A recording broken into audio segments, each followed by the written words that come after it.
అంటే స్త్రీ అందుకోసం మాత్రమే దేవుడు క్రియేట్ చేసిండా?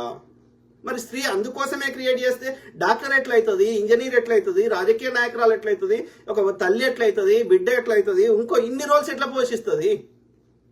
రైట్ కదా, ఆలోచించండి. ఓకే, మరి వాళ్ళ ఇదే మాటను వాళ్ళ అమ్మను వాళ్ళ చెల్లెను అంటే మరి వీనికి ఎక్కలేని రోషం వస్తుంది. కానీ ఆ అమ్మాయి కూడా ఎవరికో ఆ చెల్లెను అమ్మను ఏదో ఉంటుంది కదా.